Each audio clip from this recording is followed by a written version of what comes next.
नमस्कार, मैं Renuka Shahane crime petrol की इस नई श्रृंखला में आपका स्वागत करती हूँ, जहाँ पर आप देखेंगे गुमराह होते बचपन, मासूम हालातों के शिकार और बेबस हालातों से जूझती कुछ ऐसी कहानियां जिन्हें देखकर आपका दिल पसीज तो जाएगा, लेकिन शायद दहल भी जाए। पुराने जमाने में आगे बढ़ने के रास्ते कम थे, मगर जो थे वो सही और गलत के बीच साफ साफ बटे हुए थे।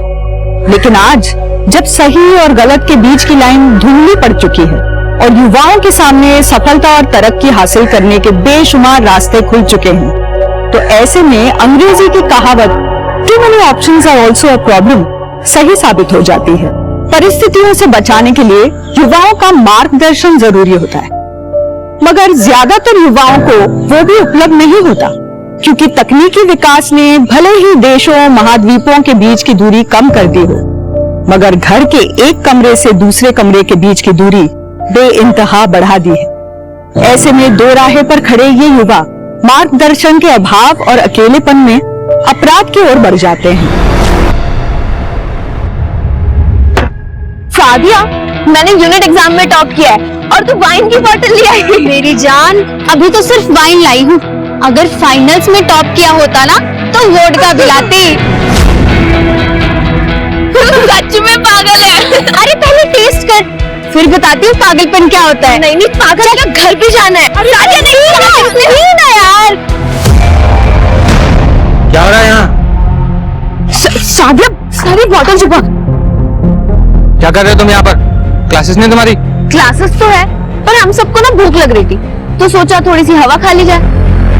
सादिया, क्या तुम्हारी फैमिली को पता है कि तुम आजकल खाने में हवा खा रही हो, या मैं बता दूं डीन सर को? सूरज, तुम धमकी किसे दे रहे हो? तुम्हें जिसे जाके बताना ना उसे बता दो, और मेरे बारे में भी बताना। मैं भी देखती हूँ कि यूनिट एग्जाम की टॉपर को डीन सर क्या बोलते हैं। मैं यूनियन लीडर हूँ, मुझसे दुश्मनी भारी पड़ेगी। मम्मी जी ने तो आपके नालायक बेटे ने पूरे कॉलेज की यूनिट एग्जाम में टॉप किया है। मम्मी जी का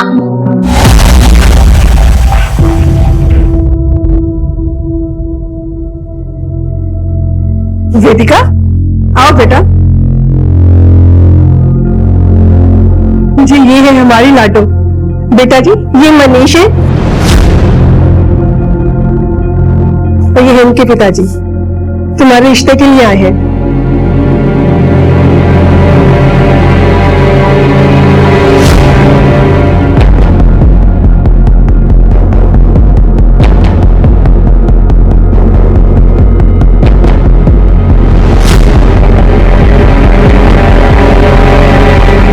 अरे भाई साहब, मॉडर्न जमाना है, लड़का लड़की आपस में बात कर लें, एक दूसरे को समझ लें।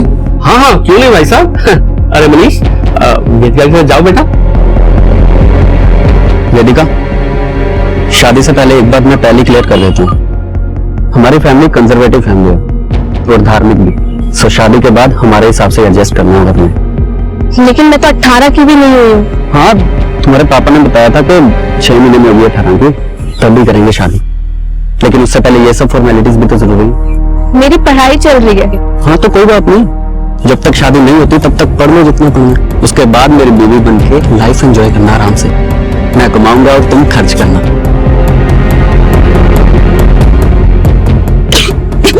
अरे वेदिका, क्या लड़के ने मना कर दिया था रिश्ते के लिए, इसकी उल्टियां देखकर बड़ी मुश्किल से मनाया उसको शादी के लिए। वो मना करे या ना करे, मुझे शादी नहीं करनी है, और इस लड़के से तो बिल्कुल नहीं करनी है। मैं पढ़ना चाहती हूँ। पढ़ के तूने कौन सा कलेक्टर बनना है? मुश्किल से तो पास होती है। पापा मैंने टॉप किया है, वो भी पूरे कॉलेज में। किया होगा, अब शादी कर, चल अपने घर। ये मेरा घर नहीं है क्या? और जब भाई पढ़ सकता है तो मैं क्यों नहीं? बहुत जुबान चलने लग गई है तेरी। सामने से इतना अच्छा रिश्ता आया था, तू शराब पी कर आई है तू। ये क्या कह रहे हैं आप? शराब पी के क्यों आएगी ये? पूछो अपनी लाडली से, पीकर आई है, बदबू आ रही है इसके मुंह से। अब ये 18 की बाद में होगी, पहले इसकी शादी होगी, वरना ये हाथ से निकल जाएगी। तू जानती तो है पापा को, फिर क्यों लड़ती है उनसे?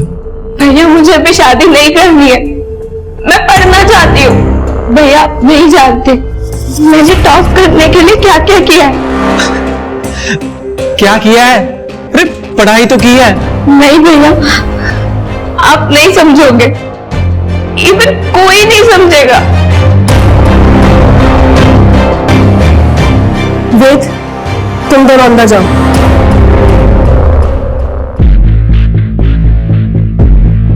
बेटा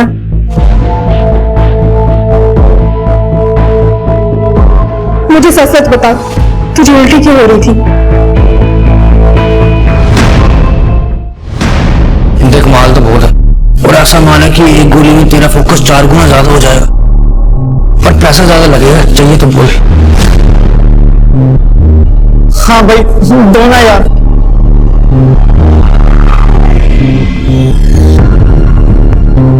वेदिका, वेदिका अभी तक तो स्टडीज का एक्सक्यूज था कि एग्जाम है, लेकिन अब तो वो भी खत्म हो गए, फिर क्यों ऐसे इग्नोर कर रही हो? मेरे पापा ने मेरी शादी फिक्स कर दी है।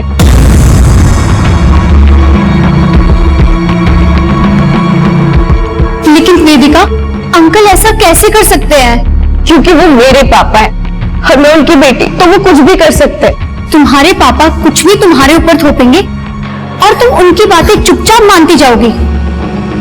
कुछ तो करना ही होगा। अबे माल जब पूरा बेचा है तो बाकी पैसे कहाँ हैं? उधारी होगी भाई, स्टूडेंट का तो तुम्हें पता ही है ना, उनके पास इतने पैसे कहाँ रहते हैं। लेकिन मैं कल सब वसूल लूंगा। अगर कल पैसे नहीं मिले ना तो परसों नहीं आने दूंगा मैं, समझा? भाई मेरी दोस्त तो दे दो, रानी जा रहा, बहुत तलब लग रही है। धर्मशाला खोल रखी है मैंने, हैं पैसे तेरे पास? ला ला दे पैसे।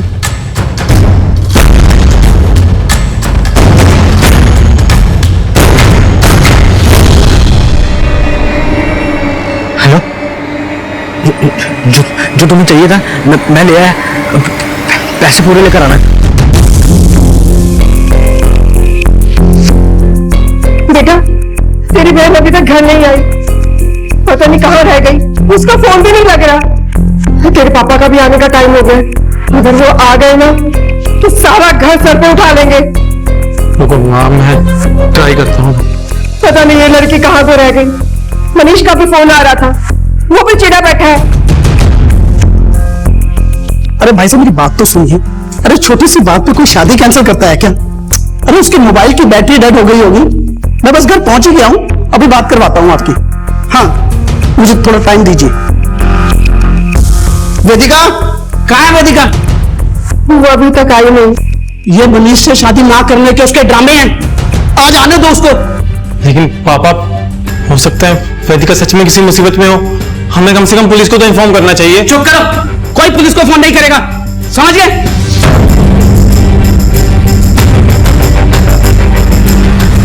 अभी ये आयुष कहाँ रह गया है?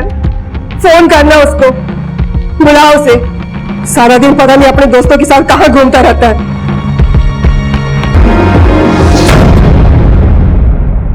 48 घंटे हो गए आपकी बेटी को घर से गायब हुए, अब आ रहे हैं आप लोग रिपोर्ट लिखवाने के लिए। मेरे पति ने मना किया था, कह रहे थे कि वो अपने आप घर पे आ जाएगी। आज भी हम उनको बिना बताए यहाँ आए हैं। लेकिन अगर आपकी बेटी खुद से घर छोड़कर गई है तो कोई तो वजह होगी घर छोड़कर जाने की। अपने बच्चों की भलाई सोचने की यही सजा मिलती है माँ बाप को, जो आज मुझे मिल रही है। मेरे ही घर में खड़े होकर आप मुझसे सवाल पूछ रहे हैं। इंस्पेक्टर साहब बेटी मेरी है, मिल जाएगी, और नहीं मिलेगी तो हम ढूंढ लेंगे। आप जाइए यहां से। मिस्टर शिशिर, आपकी बेटी वेदिका की मिसिंग कंप्लेंट फाइल हो चुकी है, जांच तो अब होगी, सवाल भी पूछे जाएंगे वेदिका को ढूंढने के लिए। आप इनसे ही पूछ लीजिए, वैसे भी सब कुछ बता चुके होंगे ये आपको। सर मेरी लड़की ऐसे घर छोड़ के नहीं जा सकती, आप उसे ढूंढिए, वो किसी मुसीबत में होगी। सर आप रोइए नहीं, मैं खुद एक बेटी का बाप हूं, हम आपकी बेटी वेदिका को जल्द से जल्द ढूंढ लेंगे। सर हमारे पास 2 सिनेरियो है, या तो ये लड़की खुद घर छोड़ के भागी है, या तो फिर वो किसी मुसीबत में है। तो वर्मा, आप अपनी इन्वेस्टिगेशन सेकंड सिनेरियो के हिसाब से स्टार्ट करते हैं। वेदिका को गायब हुए 48 घंटे हो चुके हैं। अगर वेदिका किसी मुसीबत में है तो एक एक सेकंड हमारे लिए बहुत कीमती है। ये वेदिका के कॉल रिकॉर्ड्स, उसकी फैमिली और साथ में उसके होने वाले ससुराल की बैकग्राउंड भी चेक करो। जब तक ये सब हो रहा है हम अपनी इन्वेस्टिगेशन वहां से शुरू करते हैं जहां आखिरी बार वेदिका को देखा गया। सर,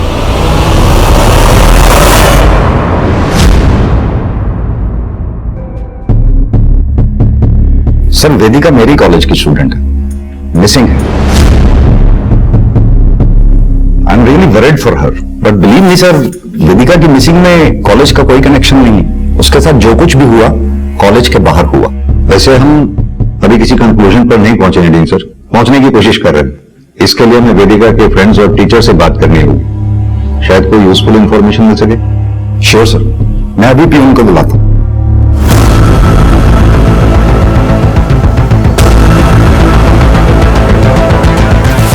होता है सर, ऐसी लड़कियों के साथ ऐसा ही होता है। ये ऐसी लड़कियों के साथ क्या मतलब? क्या बोलूं सर, बस इतना ही कहूंगा, वेदिका के मन में जो आता था वो करती थी।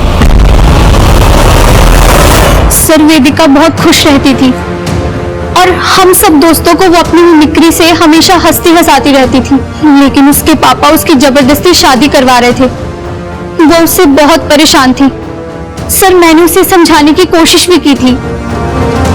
मैं कर भी क्या सकती हूँ, मैं उन्हें कुछ भी बोलूंगी वो मानेंगे ही नहीं। वो नहीं मानेंगे, उन्हें मनाने की जरूरत भी नहीं है। तो फिर तो क्या समझाने की कोशिश की थी तुमने? सर मेरी उससे बात ही नहीं हो पाई। वो जल्दी में थी। किस बात की जल्दी में थी? कहाँ जाना था उसे? सर वो सिड को अवॉइड कर रही थी। आई स्वेयर सर, वेदिका के कोने में मेरा कुछ लेना देना नहीं है। हाँ, पसंद करता था, लेकिन स्टॉकर थोड़ी था सर जो उसका पीछा करता। आखिरी बार कब देखा था वेदिका को? सर वही सादिया के साथ। ठीक है,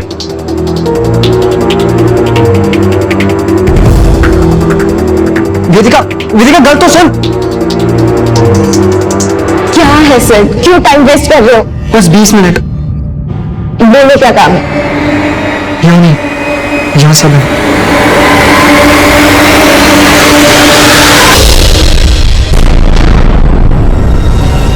तुमने खोल दिया पुलिस के सामने। मुझे फंसना है क्या जो मुंह खोलूंगा? अगर खोला ना तो हमेशा के लिए मुंह बंद कर दूंगा।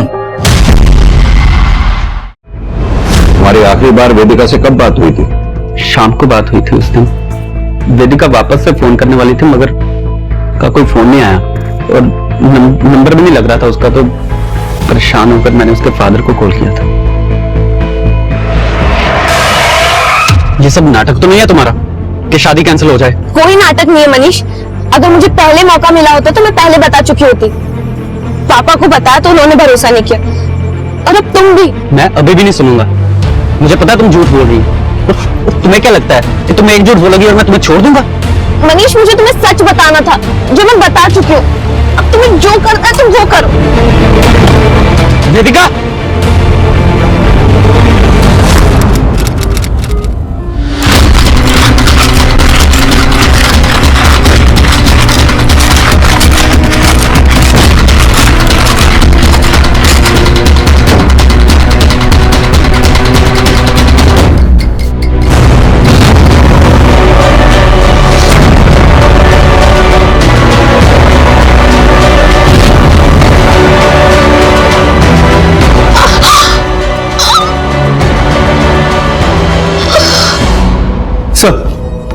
वेदिका के कॉल रिकॉर्ड्स। उसका फोन शाम 5:30 बजे कॉलेज में ही स्विच ऑफ हुआ था, जबकि उसका लेक्चर तो 4:30 बजे खत्म हो चुका था। 5:30 बजे तक वेदिका कॉलेज में थी? ताज्जुब की बात है, किसी ने देखा तक नहीं उसे। और सर वेदिका ने अपने मंगेतर मनीष को शाम 5 बजे कॉल किया, जिसके 5 मिनट बाद वेदिका को एक मैसेज आया। सर देखिए, टाइम हो गया है। कहीं जाने वाली थी क्या किसी के साथ? किसका नंबर है? सर नंबर को ट्रेस कर रहे हैं। ये आजकल के बच्चे भी पता नहीं इतना सिक्रेटिव होते जा रहे हैं कि सब कुछ छुपा के रखते हैं ताकि उनके बारे में कोई सच जान ही ना पाए। अब इस वेदिका को भी देख लो, न जाने क्या चल रहा था इसकी लाइफ में। आजकल के बच्चों के पास छिपाने के लिए बहुत कुछ ऐसा होता है जो वो अपने माँ बाप से नहीं कह पाते और मानसिक अवसाद से जूझते रहते हैं। दूसरी ओर अपने बच्चों की भौतिक जरूरतें पूरी करके ही अपने कर्तव्य की इतिश्री समझने वाले माँ बाप कभी अपने बच्चों से नहीं पूछते कि वो कैसे हैं, उनकी जिंदगी में क्या चल रहा है। और जब तक उन्हें अपने बच्चे का दर्द समझ में आता है, देर हो चुकी होती है। क्या वेदिका के साथ भी वो देर हो चुकी थी, जहां से वापस आना मुमकिन नहीं था?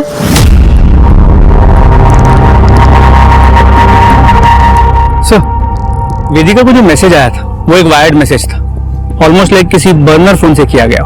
वायर्ड मैसेज करने वाला यानी कि काफी प्रोफेशनल है अपनी आइडेंटिटी छुपाने में। लेकिन इन्वेस्टिगेशन में कॉलेज के बारे में एक इंटरेस्टिंग बात सामने आई। क्या? सर, कुछ दिन पहले एक फैमिली ने कॉलेज के अगेंस्ट पुलिस कंप्लेंट की थी कि उनके बेटे सिद्धू को कॉलेज में ड्रग्स दिए जाते हैं। लेकिन इससे पहले कि पुलिस कुछ कार्रवाई कर पाती, फैमिली ने कंप्लेंट वापस ले ली। Very strange.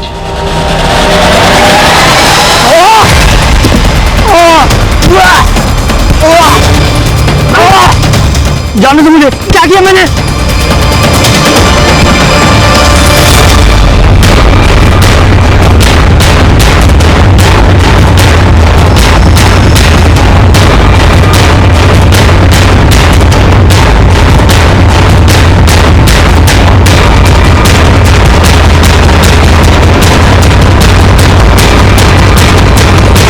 फर्जी केस था सर, कॉलेज की रेपुटेशन खराब करने के लिए किया गया था। लेकिन वो फैमिली जिसने कॉलेज के ऊपर केस किया था, अपने पुराने एड्रेस पे नहीं रह रहे हैं वो लोग। कहां गए वो लोग? झूठा केस किया था सर, और फिर जब बात नहीं बनी तो शर्म के मारे अपने बेटे को ही कॉलेज से निकलवा लिया। अब वो लोग कहां गए मुझे क्या पता। ठीक है, लेकिन आपसे एक बात पूछनी थी। वेदिका के बारे में तो ठीक से हम नहीं कह सकते हैं। हाँ, उसका मोबाइल फोन कॉलेज में 5:30 बजे तक ऑन था। इसके बारे में कुछ बता सकते हैं? ये भी आपको कहां ही पता होगा। मिस्टर सेठी, ये कॉलेज का सर्च वारंट है। उम्मीद करता हूं हमारी इन्वेस्टिगेशन में आप कोऑपरेट करेंगे। अरे सर, ये क्या कर रहे हैं आप? यहां स्टूडेंट्स पढ़ते हैं, क्रिमिनल्स नहीं। हमने कब कहा? अगर कुछ भी ऐसा वैसा नहीं है तो फिर सर्च वारंट से डर कैसा? कहीं कुछ छुपा तो नहीं रहे ना? सर, मैं क्यों कुछ छुपाऊंगा? मुझे तो सिर्फ अपने कॉलेज की रेपुटेशन की फिक्र है। कॉलेज की रेपुटेशन तब खराब होगी जब यहां कुछ इलीगल हो रहा होगा, जैसे कि ड्रग रैकेट। अगर कुछ इलीगल नहीं है तो फिर किस बात का डर है?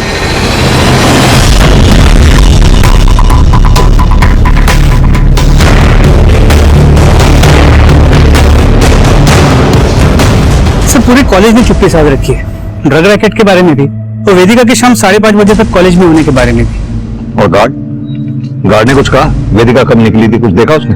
सर, गार्ड का कहना है कि सभी स्टूडेंट्स लगभग एक ही टाइम पे निकलते हैं, तो वेदिका किसके साथ निकली, कितने बजे निकली, ये उसे भी नहीं पता। सर, ये बंदा सिड, ये मुझे थोड़ा डाउटफुल लगता है। पूछताछ के दौरान काफी नर्वस लग रहा था।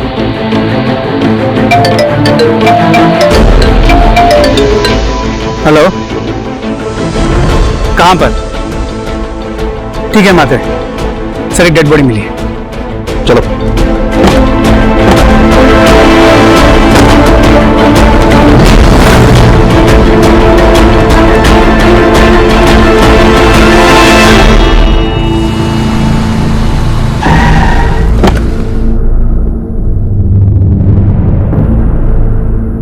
सर, ये वेदिका तो नहीं हो सकती। बॉडी की हालत देख के लग रहा है इसे मरे 2-3 महीने तो हो गए होंगे। और मां, 2-3 महीने से लाश यहां पड़ी हुई थी, किसी ने देखी तक नहीं। सर, एक्चुअली ये खेत इस किसान का है, ये 4-5 महीने से बाहर गया हुआ था। अब आके इसने जब खेती शुरू की तब इसे बॉडी मिली।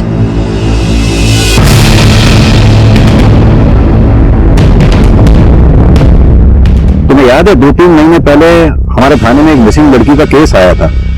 क्या नाम था उसका? सर, शायद कीर्ति। हाँ, कीर्ति।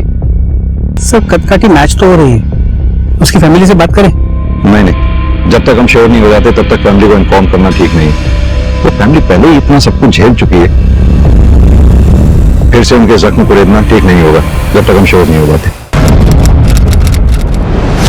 वीर जी, एक्स्ट्रा क्लास में थी मैं, इसलिए लेट हो गई। दूध भी रही थी मैं।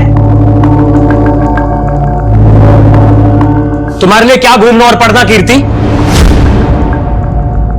मुश्किल से तो तुम पास होती हो, और ऊपर से अब ये एक्स्ट्रा क्लास का और शौक पाल लिया है। कुछ भी मत बोलो वीर जी, माना मैं मुश्किल से पास होती हूँ, लेकिन कोशिश तो करती हूँ ना। हाँ हाँ करो, खूब कोशिश करो। मैं तो यहाँ बैठा ही हूँ फीस भरने के लिए, एक्स्ट्रा क्लास की भी भर दूंगा। ज्यादा एहसान मत जताइए, जितना भी पैसा लगा रहे ना सारा नोट करके रखिए, नौकरी लगते ही सारा चुका दूंगी। जब देखो लड़ते ही रहते हैं दोनों। दीपक जा तो अपने कमरे में। माँ आप हमेशा उसकी साइड क्यों लेते हो? साइड नहीं लेती हूँ, बड़ा भाई है वो तेरा, 2-3 साल ही तो बड़ा, भाई की तरह नहीं बाप की तरह बिहेव करता है, और मुझे पसंद नहीं है। कीर्ति क्या करूं मैं इन बच्चों का, जब देखो दोनों लड़ते ही रहते हैं। सर कीर्ति की पोस्टमार्टम रिपोर्ट। जाओ तुम। कीर्ति की बॉडी में ड्रग्स मिले हैं, यानी कि किलर ने उसे ड्रग्स दिए थे। 3 महीने के बाद भी उसकी बोन्स इंटैक्ट हैं, no fracture, no physical torture, sexually active थी। रेप किया गया है या नहीं 100% श्योरिटी के साथ नहीं कहा जा सकता। उसके प्राइवेट पार्ट को सिला गया था, और इस बात का कोई प्रूफ भी नहीं है कि जहां से हमें कीर्ति की लाश मिली उसका कत्ल भी वहीं किया गया हो। सर ये भी हो सकता है कि मर्डर कहीं और किया गया था और बॉडी को वहां लेकर डंप कर दिया। बुरी तरह से मारा मेरे बच्चे को, इसको डॉक्टर के पास ले जाना ही पड़ेगा। दिमाग खराब है तेरा। डॉक्टर ने ना बिना पुलिस को इन्फॉर्म किए इसे छूना भी नहीं है। तो क्या करूं, मरने दो इसे। मर ही जाए तो अच्छा है। मेरी रेपुटेशन, मेरे कॉलेज की रेपुटेशन सब दांव पर लगा दी इस नालायक ने। ड्रग्स लेता है, बेचता भी है।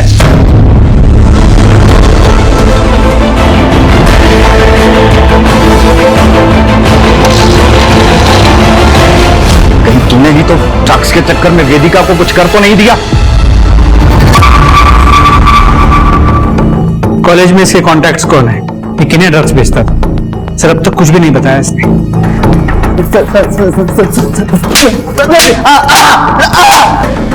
सर बताता हूँ, सर बताता हूँ। चल बता, कॉलेज में तेरा ड्रग हैंडलर कौन है? आराम से सर। अरान सेठी, लील सेठी का बेटा। अरे देखिए सर, तबीयत ठीक नहीं है अरहान की, और इस बात की गारंटी मैं लेता हूं कि वेदिका के गायब होने में भी अरहान का कोई हाथ नहीं। आप चुप रहिए मिस्टर सेठी, आपको बोलने का मौका दिया था हमने।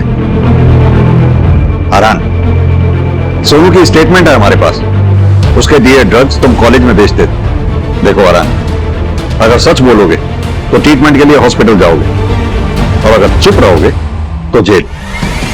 डिसाइड करो। मैं बेचता था ड्रग,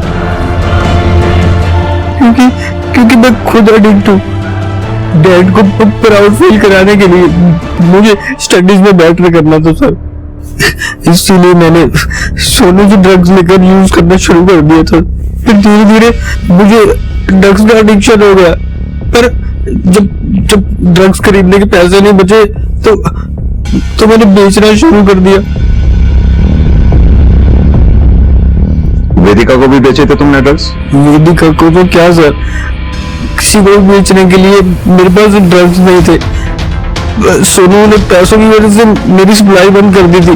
वेदिका के साथ क्या हुआ था तुम्हें पता है? मुझे तो नहीं पता, लेकिन सीट जानता होगा। उसने वेदिका के लिए ड्रग्स मांगा था, मुझे पैसे चाहिए थे सर, और मैंने ड्रग्स की जगह उसे नींद की गोली दे दी थी। फिर उसके बाद वो वेदिका को लेकर चला गया था।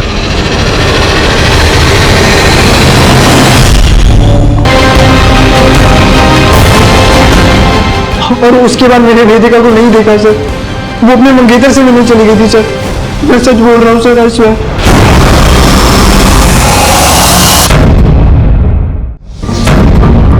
हाँ मैं मिला था वेदिका से, लेकिन आप लोगों को इसलिए नहीं बताया क्योंकि उस दिन हमारा झगड़ा हुआ था। किस बात पे झगड़ा हुआ? सर वेदिका ने मुझे मिलने के लिए बुलाया था क्योंकि वो मुझे बताना चाहती थी कि वो वर्जन नहीं है।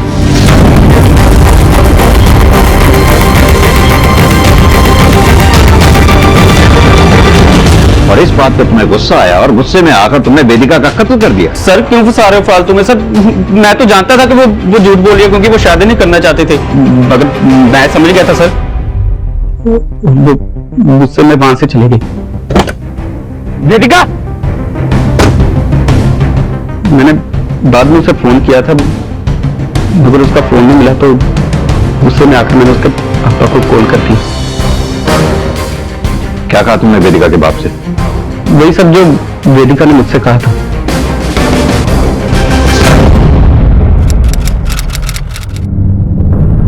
वेदिका के फादर शिशिर के मोबाइल रिकॉर्ड्स।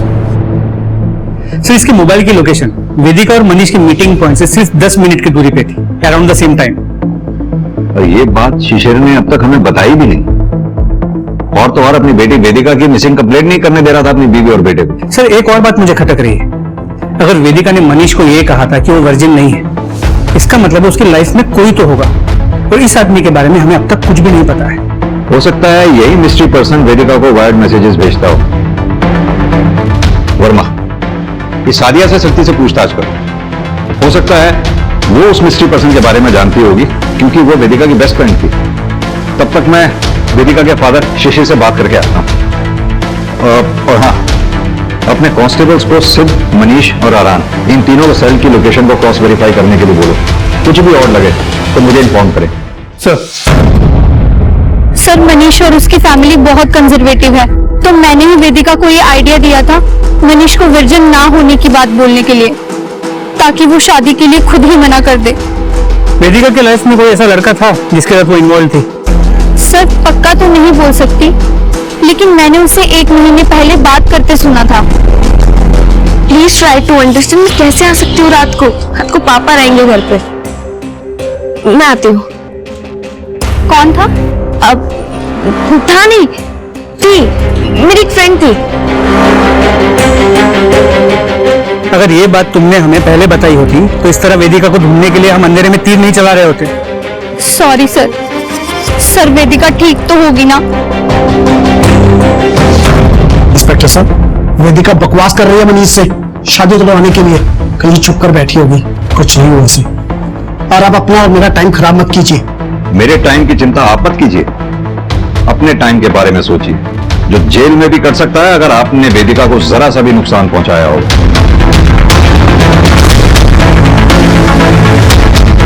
अभी तो मैं चलता हूं, फिर आऊंगा नए सवालों के साथ।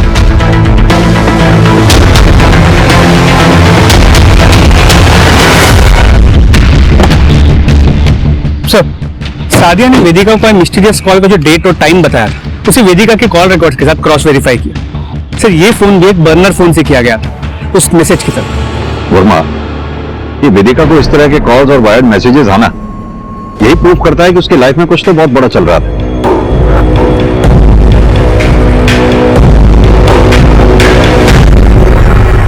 सर मेरी बेटी के कातिलों का कुछ पता चला? देखिए शांति जी, ऐसा है, एक टीम लगी हुई है कीर्ति के केस पे। जल्दी हम उसके किलर को ढूंढ लेंगे। सर किसी ने मेरी बेटी के साथ अन्ना बुरा क्यों करा? उसने तो कभी भी किसी का बुरा नहीं किया। ऑस्ट्रेलिया जाना से उसने, और किसी ने उसे मार दिया।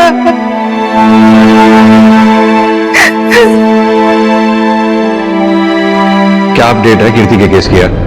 सर एक विटनेस मिला है, अभिजीत, जिसने उस रात सुखमाजरा एरिया में कीर्ति को लिफ्ट देने की कोशिश की थी। सर उसने बताया कि कीर्ति की हालत काफी खराब थी, काफी खून बह रहा था, जिसे देख के वो डर के भाग गया। कीर्ति को सुखमाजरा में अगर इतनी बुरी हालत में अभिजीत ने देखा तो जाहिर सी बात है कि ज्यादा चल नहीं पा रही होगी, ना ज्यादा दूर से आई होगी, ना ज्यादा दूर जा पाई होगी।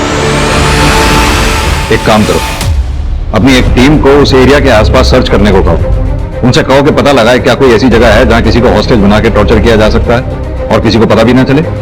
सर सुखमाजरा एरिया में एक डेड बॉडी मिली है सर। सुखमाजरा? कीर्ति और वेदिका दोनों को सेम तरह की इंजरीज, सेम जगह। हम वेदिका को भी नहीं बचा पाए वर्मा।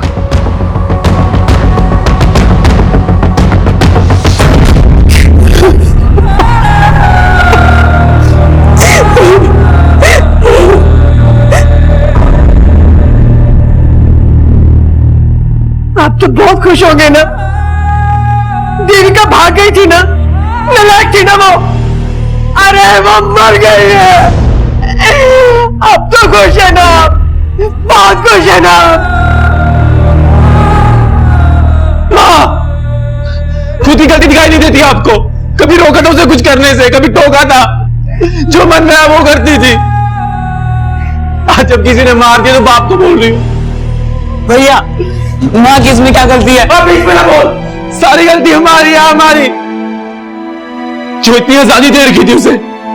देखिए, ये कातिल जो कोई भी है, उसने पहली बार इस तरह की जान नहीं ली है। वो पहले भी ले चुका है और आगे भी लेगा, अगर हमने उसे वक्त रहते नहीं पकड़ा तो। मेरी आप सबसे रिक्वेस्ट है, अगर ऐसी कोई बात है वेदिका के बारे में जो आप लोग जानते हैं और हमें नहीं बताइए, तो प्लीज बताइए, इससे पहले कि वो कातिल फिर किसी बेकसूर की जान ले। पोस्टमार्टम रिपोर्ट के हिसाब से दोनों केसेस में मर्डर सिमिलर वे में हुए, बस फर्क इतना है क्योंकि वेदिका की बॉडी फ्रेश है, जिससे हमें यह पता चल पाया कि इसका रेप नहीं हुआ है। लेकिन वेदिका भी कीर्ति की तरह सेक्सुअली एक्टिव थी और इसके भी प्राइवेट पार्ट को स्टिच किया गया। सर, साथ ही दोनों के बड़े भाई हैं, दीपक और वेद, और इन दोनों को अपनी बहनों को दी गई आजादी से प्रॉब्लम थी। और एक बात, कीर्ति के कॉल रिकॉर्ड से हमें एक ऐसा अननोन बर्नर नंबर मिला है जो पहले अननोटिस रह गया। सर, इतनी सारी सिमिलरिटीज है दोनों केसेस में, लेकिन फिर भी कोई कनेक्टिंग लिंक नहीं मिल रहा। सर, क्या ये हो सकता है कि यहां पर किलर अपने विक्टिम्स को रैंडमली सिलेक्ट कर रहा हो? नहीं वर्मा, ऐसे केसेस में रैंडमली कुछ भी नहीं होता। इन दोनों लड़कियों में कोई तो कनेक्शन होगा जो इतने ब्रूटल क्राइम का शिकार हुई है। एक काम करो, इन दोनों के social media accounts, family, friends, सबको एक दूसरे से क्रॉस वेरीफाई करो, और ये दीपक और वेद, इन दोनों को थॉरोली इन्वेस्टिगेट करो। सर,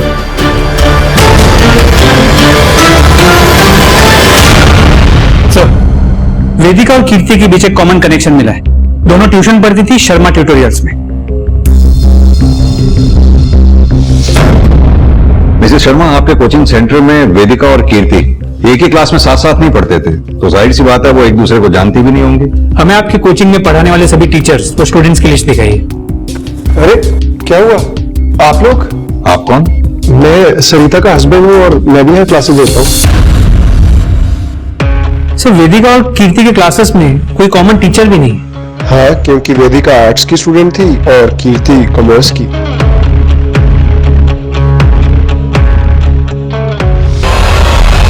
सर, ट्यूटोरियल से जुड़े सभी स्टूडेंट्स और टीचर्स की डिटेल्स दिखाइए। ट्यूटोरियल में गेस्ट लेक्चरर है मिस्टर साकेत मेहरा, वो वेदिका के कॉलेज में भी लेक्चरर है। और वो कोचिंग सेंटर की टीचर मिसेस शर्मा, उनके बारे में पता किया? नहीं सर, उनके बारे में कुछ खास पता नहीं चला। Seems clean. सर, वेदिका की एक क्लास ली थी मैंने, लेकिन उसकी डेथ एम्बेसी से मेरा कोई लेना नहीं है। सो मिस्टर मेहरा सही कह रहे हैं, सालों से पढ़ा रहे हैं मेरे कॉलेज में। I trust him. ट्रस्ट की बात आप ना ही करें तो अच्छा होगा मिस्टर सेठी, हमें तो आप पे ही ट्रस्ट नहीं है। और आप मिस्टर मेहरा, ये मत सोचिएगा कि आप बच गए, सिर्फ एक सबूत मिलने की देर। चलो वर्मा।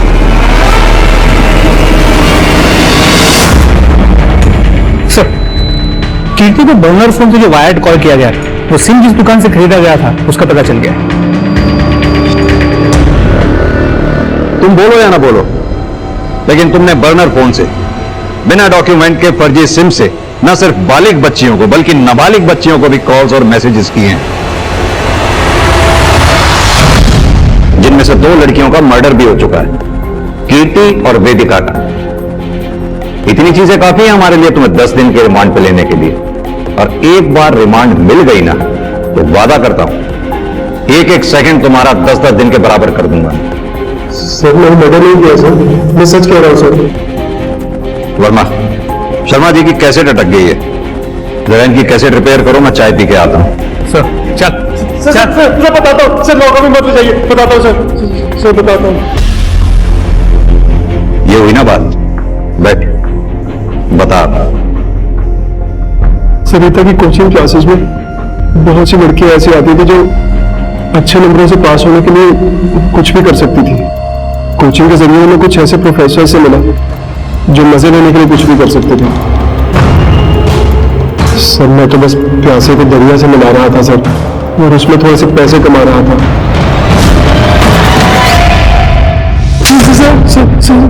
बेचारी बच्चियों पर पड़ रहे प्रेशर का फायदा उठाकर अपनी वाइफ की कोचिंग के जरिए उन्हें प्रोस्टिट्यूशन में डालकर अब सीधी तरह से ये बता कि कीर्ति और वेदिका को क्यों मारा तुमने?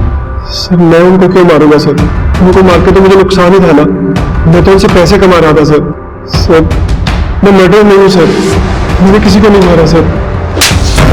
तू मर्डरर से भी गया गुजरा, तूने बच्चियों की आत्मा को मारा है, भोली भाली बच्चियों को अपने जाल में फंसाकर उनकी मजबूरी का फायदा उठाकर। चल बता, अब तेरे इस जिंदगी में और कौन कौन से प्रोफेसर शामिल?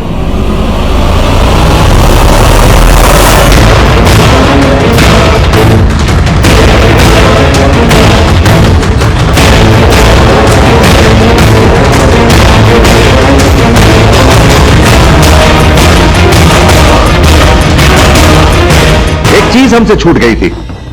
पोस्टमार्टम रिपोर्ट के हिसाब से वेदिका और कीर्ति की बॉडी में सेम ड्रग्स पाए गए थे। कनेक्शन नहीं जोड़ पा रहे थे हम, क्योंकि आरान ना तो वेदिका को ठीक से जानता था और ना ही कीर्ति को। तो फिर कोई तो ऐसा था जो आरान को भी जानता था और वेदिका और कीर्ति को भी। तब हमारे जहन में जाकर तुम्हारा नाम आया, क्योंकि वेदिका और कीर्ति जिस दिन गायब हुई उस दिन आरान ने तुम्हें सेम ड्रग्स बेचे।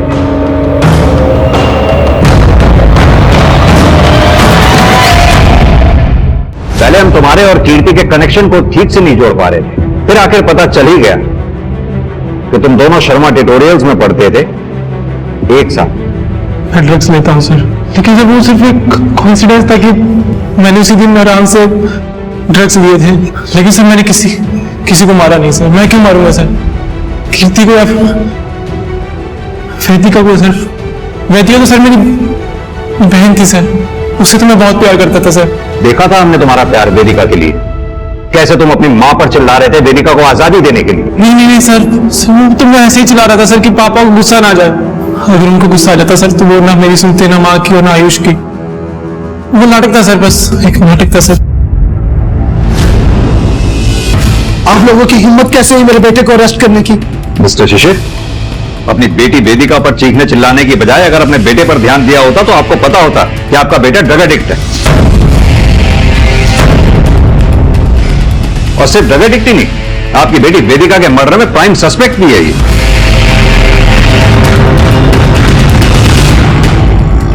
किताब किसकी है? किसकी है? ये तो आयुष की है क्या वो? सर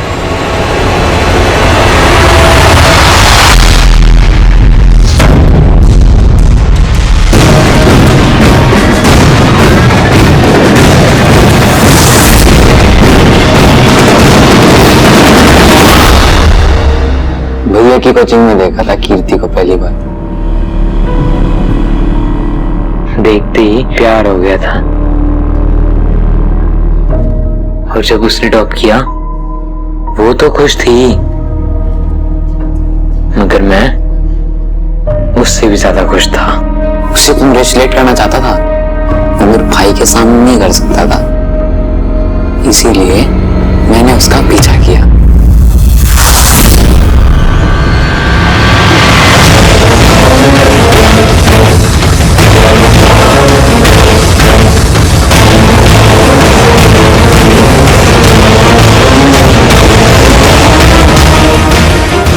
वो अच्छे नंबर पाने के लिए उस प्रोफेसर के साथ सो रही थी। कोई इतना कैसे कह सकता है सर? ये धोखा हुआ है ना। धोखे की सजा दी मैंने उसे। फिर मेरी बहन वेदिका, उसने भी अचानक से डॉप करना शुरू कर दिया। जब पीछा किया तो पता चला कि वो भी वही कर रही थी जो कीर्ति कर रही थी। और वो मेरी बहन थी सर, उसे इतना जल्दी नहीं मार पाया मैं, इसीलिए मैंने उसे किडनैप किया ताकि उसे उसके किए का पछतावा हो। मगर उसने तो मुझे ही मारने की कोशिश की। माना कि तुम्हारी दीदी वेदिका और कीर्ति गलत थी, लेकिन उन्हें सजा की नहीं, सीख की जरूरत थी। और तुम्हें तो उन्हें जान से मारने का बिल्कुल भी हक नहीं था, इतनी बर्बरता से कि राक्षस की रूह तक कांप जाए। तुम जैसे मुजरिम को तो फांसी की सजा मिलनी चाहिए। वेदिका, कीर्ति और रितिका पर अपनी पढ़ाई में अच्छा करने का इतना अधिक दबाव था कि फेल होना या पढ़ाई में ठीक ठाक होना वो अफोर्ड ही नहीं कर सकती थी। और इस मजबूरी का फायदा उठाया कॉलेज और ट्यूशन के शिक्षकों ने। उनके सामने ऐसी शर्त रखी कि वो जाल में फंसती गई। इस केस में हत्याएं भले ही आयुष ने की थी, मगर कीर्ति और वेदिका को मौत तक धकेलने वाले कोई और नहीं बल्कि उनके माँ बाप ही थे। और यही इस केस का सबक है। जब तक कुछ ऐसे माँ बाप अपने बच्चों की जिंदगियों के फैसले उन पर थोपते रहेंगे, तब तक कीर्ति और वेदिका जैसे अनगिनत बच्चे अपनी जिंदगियां गंवाते रहेंगे। इसलिए माता पिता से आग्रह है कि अपने बच्चों के हालातों को समझें और खुली हवा में सांस लेने का मौका जरूर दें। तो इसी निवेदन के साथ अब मैं रेणुका शहाणे आपसे विदा लेती हूँ। कल फिर मिलेंगे ऐसी ही एक कहानी के साथ जो रखेगी आपको सतर्क और जिंदगी को सुरक्षित। तब तक आप अपना और अपने परिवार का ख्याल रखिए और देखते रहिए क्राइम पेट्रोल सतर्क। जय।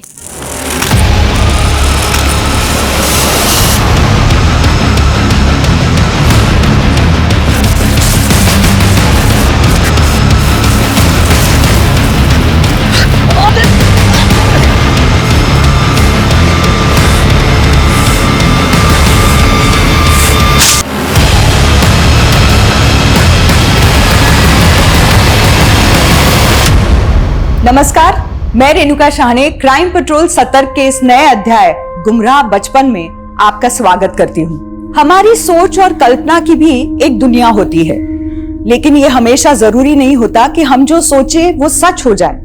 लेकिन अपराध की योजना बनाने वाला दिमाग भी तो अक्सर अपनी कल्पना, अपनी सोच को एक हकीकत की शक्ल देने की ही कोशिश कर रहा होता है। और जब ऐसे परफेक्ट क्राइम घटते हैं तो कई बार वो इतना चकित कर देते हैं कि यही लगता है क्या वाकई ऐसा भी हो सकता है। ये केस भी एक ऐसी ही अतिशयोक्ति है।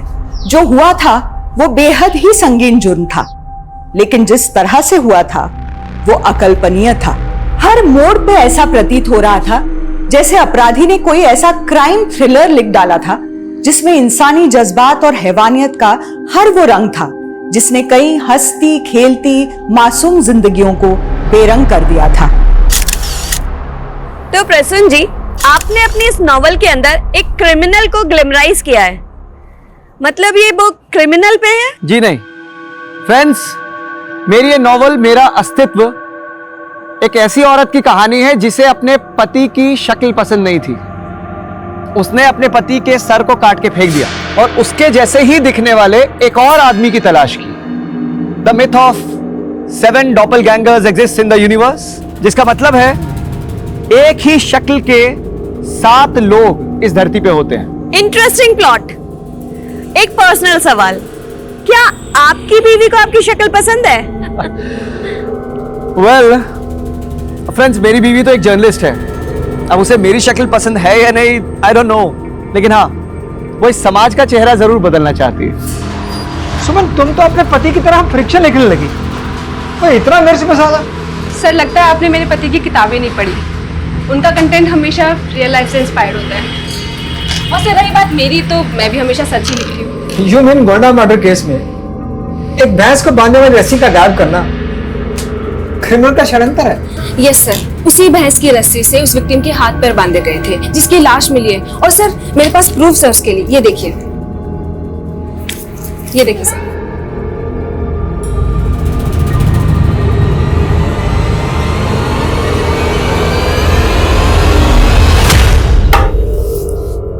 तुम्हारी वाइफ भले ही समाज का चेहरा बदल दे, पर तुम्हारी फितरत कभी नहीं बदल सकती, है ना? मेरी वाइफ की तरह जर्नलिस्ट तुम भी हो, तो मान लो कि आज मैंने अपनी वाइफ की जगह मैंने जर्नलिस्ट बदल ली। वैसे तुम्हारी किताबों के कैरेक्टर्स भी ना तुम्हारी तरह होते हैं, एकदम फ्लर्टी और बातें एथिक्स की करते हैं।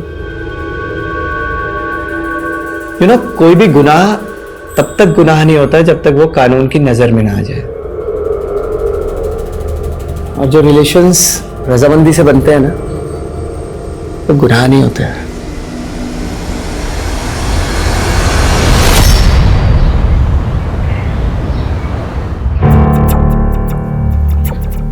आदित्य, कब से खेल रहे हो यार? फोन दो मेरा।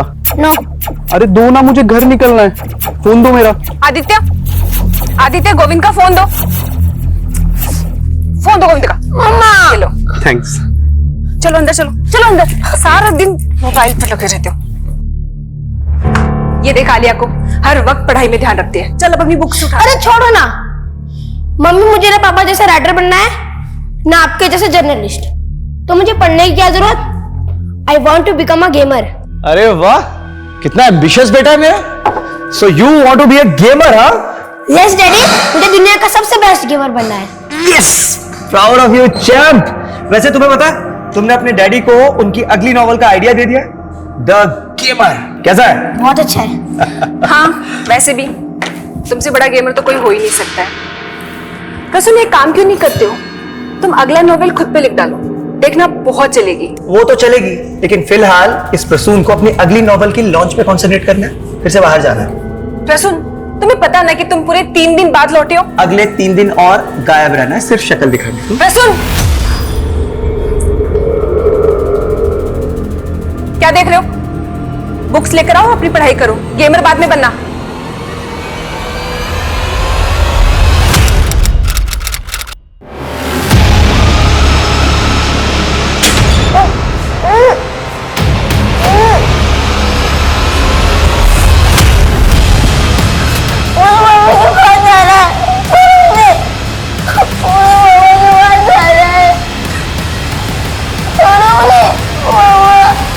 सुमन, तुम मेरी बात नहीं समझ रही हो। अगर ये सब इतना आसान होता तो लोगों को फिर सपने पूरे करने के लिए स्ट्रगल ही नहीं करना पड़ता। रुद्र, जर्नलिज्म में मैंने पूरी अपनी जिंदगी दी है, और अगर मैं वो ना लिख सकी जो मैं लिखना चाहती हूँ तो क्या फायदा? रुद्र, जरा सोचो, हमारा खुद का न्यूज वेब पोर्टल होगा तो? होगा तब जब फाइनेंसर राजी होंगे। वैसे मैं क्या कहता हूँ सुमन, तुम्हारे पति के पास भी इतना पैसा। रुद्र, मैं अपने पति से कोई एहसान नहीं लेना चाहती, ओके? अरे बंद कर।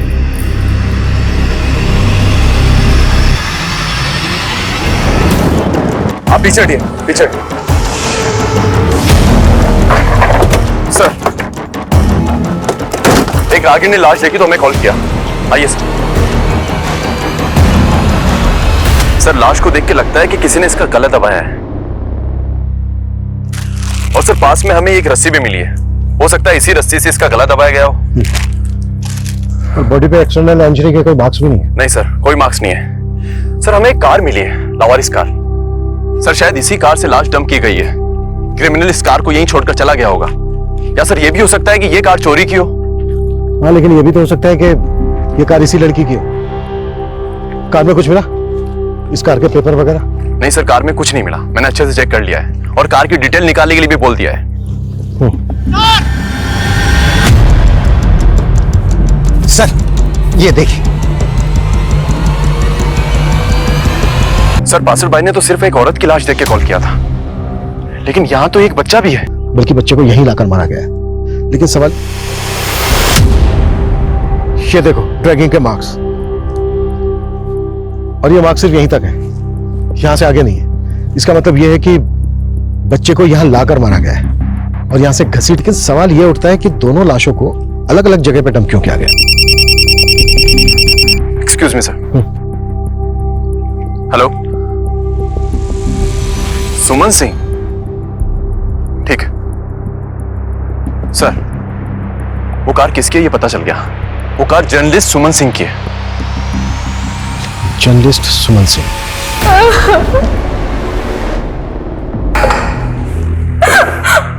बेटा हिम्मत रखो, हिम्मत रखो बेटा। अच्छा, तुम्हारी मौसी के पति, तुम्हारे मौसा जी, वो कहाँ है? सर, वो तो आउट ऑफ स्टेशन है। तुम्हारी मौसी सुमन और तुम्हारा कजन आदित्य ये गए कहाँ थे कल? सर जब कल मौसी इवनिंग में आई तो वो बहुत पैनिक कर रही थी।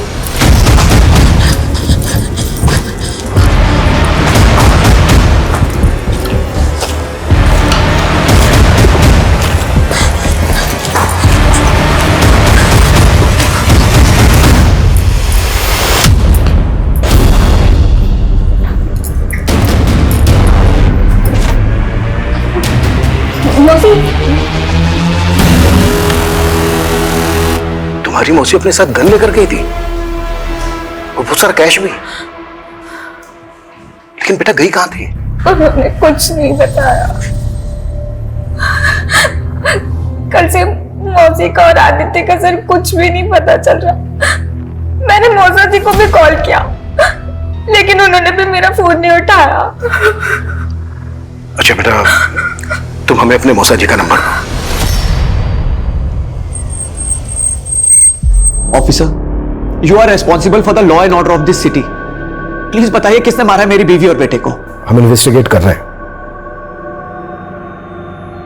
आप 3 दिन से कहां थे? मैं अपनी बुक लॉन्च के लिए दिल्ली गया हुआ था, लेकिन पहले आप बताइए कि आप पहले हमारे सवालों का जवाब दीजिए। आपकी पत्नी घर से इतना सारा कैश और गन लेकर कहां गई होगी? इंस्पेक्टर, मुझे इस सब के बारे में कुछ नहीं पता। आलिया फोन कर रही थी आपको, आपका नंबर लग नहीं रहा था। आपकी पत्नी सुमन से तो बात हुई होगी? सुमन का कई बार कॉल आया था, लेकिन मैं इतना बिजी था कि मैं उसका कॉल आंसर नहीं कर पाया। बाद में मेरे फोन की बैटरी चली गई एंड अनफॉर्चुनेटली मैंने चार्जर भी कैरी नहीं किया था। किसी पे शक है आपको? सुमन वाज अ नोन जर्नलिस्ट। वो अक्सर कंट्रोवर्शियल मुद्दों पे लिखा करती थी। May be somebody. और आपका बेटा, वो क्यों मारा गया होगा? ये आपको इन्वेस्टिगेट करना है ऑफिसर, और उल्टा आप मुझे से सवाल करे जा रहे हैं। देखिए, इन्वेस्टिगेट तो हम कर ही रहे हैं, वो हमारा काम है। फिलहाल आप जाइए, पोस्टमार्टम के बाद बॉडीज आपको सौंप देंगे।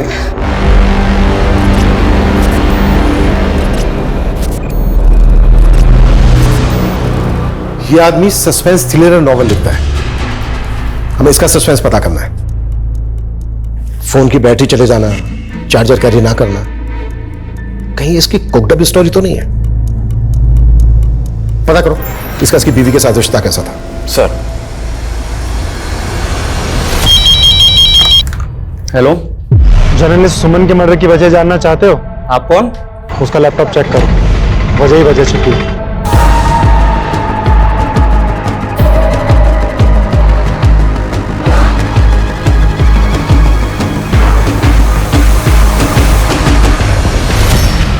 ये बाथरूम में भी चेक करो, और ये उधर जो कमरा है उसको भी अच्छे तरीके से चेक करो। ऑफिसर, मैं आपको कह रहा हूं वो मेरे बच्चों का कमरा है, और जो लैपटॉप आप ढूंढ रहे हैं सुमन का, वो उसकी कार में मिलेगा आपको। प्लीज चेक कीजिए आप। लेकिन हमें मिला तो नहीं, और आप इतने कॉन्फिडेंस से कैसे कह सकते हैं कि लैपटॉप कार में ही होगा? सर, क्योंकि सुमन जब भी घर से बाहर जाती थी तो अपना लैपटॉप अपने साथ कैरी करती थी। That's why I am assuming. अच्छा, सुमन के ईमेल का पासवर्ड तो होगा आपके पास में? No sir. घर से क्या क्या सामान चोरी हुआ वो चेक किया आपने? करीब 5 लाख रुपए मिसिंग है। और हाँ ऑफिसर, वो गन जो सुमन अपने साथ लेकर गई थी, उस गन के बुलेट्स अभी तक हमें अलॉट नहीं हुए हैं। लेकिन सुमन खाली गन ले जाकर क्या करेंगे?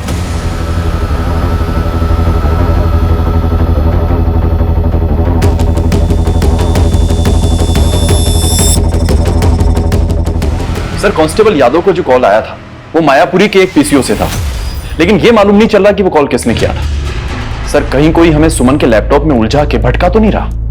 अगर ऐसा है भी तो जाहिर सी बात है क्रिमिनल नहीं किया होगा या किसी से करवाया होगा। इसलिए हमारे लिए जानना बेहद जरूरी है कि पीसीओ से कॉल किसने किया था। पीसीओ के आसपास इंक्वायरी करो, चेक करो कि वहां पे कोई सीसीटीवी है क्या, और हमें सुमन के ईमेल का एक्सेस भी लेना होगा। आजकल बहुत सारे लोग अपना डेटा क्लाउड में स्टोर करके रखते हैं। साइबर टीम की मदद लो, और सुमन जिस न्यूज़पेपर के लिए लिखती थी उसके एडिटर से भी मिलना होगा। अपनी टीम को ले जाओ। सर। सी लिसन, आपसे जो भी कहना है ना वेबकैम पे कहना। फोन कॉल्स और मैसेजेस बंद। इतनी अनोखी अनोखी कहानियां लिखने वाला आज अपनी जिंदगी की असल कहानी से डर रहा है। सी, मैं ये फिलॉसफी के मूड में नहीं हूं अभी। अच्छा, और मेरे साथ सोने का भी मूड नहीं है?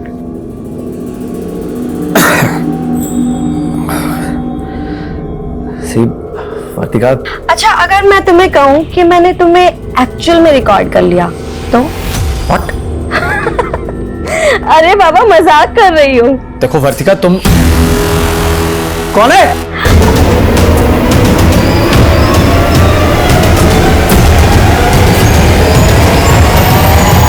कौन है वहां?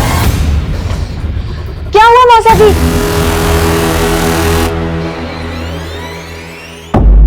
सर, सुमन ने तो हमारे लिए लिखना बंद कर दिया था। सुमन का तो 5 साल का एक्सक्लूसिव कॉन्ट्रैक्ट था ना आपके साथ, और अभी 2 साल बचे थे। हाँ, वो तो ठीक है सर, लेकिन उससे कॉन्ट्रैक्ट खत्म करने के लिए कहा था, और वैसे भी वो खुद का न्यूज पोर्टल बनाने वाली थी। अच्छा, क्या लगता है आपको सुमन और उसके बेटे? सर, मुझे पता लगा कि आपको क्राइम सीन पर एक रस्सी मिली जिससे सुमन का गला दबाया गया।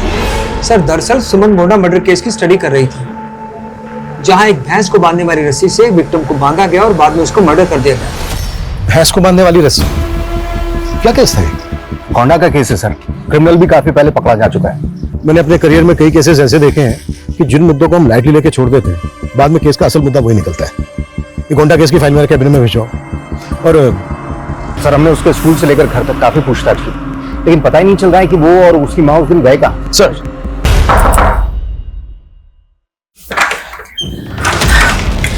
थैंक यू सीमा, मुझे लगा नहीं था कि चिट पे लिखे नंबर पे तो मुझे कॉल करोगी। सीमा को याद है। दीदी, आप डरो मत, ये रघु है, यहाँ का गार्ड, हमारे साथ ही है। अंदर चलिए। दीदी, मैंने इन्हीं के फोन से फोन किया था, ये बहुत अच्छे हैं। सीमा, मैंने सुना है कि इस ऑर्फनेज की बच्चियों के साथ ज्यादती होती है। ज्यादती तो बहुत छोटा शब्द है। यहाँ का मैनेजर हम लड़कियों को बड़े बड़े पार्टीज में बेचता है, और वहाँ हमारे साथ। सीमा, डरो मत, मैं तुम सबको इंसाफ दिलाऊंगी। ओके रघु, तुम उस मैनेजर के खिलाफ बयान दोगे? मैडम, वो मरवा देगा, लेकिन मैं सीमा की मदद भी करना चाहता हूँ, क्योंकि मैं इससे प्यार करता हूँ। बाकी क्लिप्स में तो ऑर्फनेज से जुड़ा हुआ कुछ नहीं मिल रहा। ऑर्फनेज की वो लास्ट क्लिप थी, और वो क्लिप थी 12 तारीख की। सुमन का मर्डर हुआ 16 तारीख को, और अभी हाल ही में ऐसी कोई न्यूज ब्रेक नहीं हुई है। इसका मतलब यह है कि सुमन इस न्यूज को ब्रेक करने वाली थी और उससे पहले उसका मर्डर हो गया।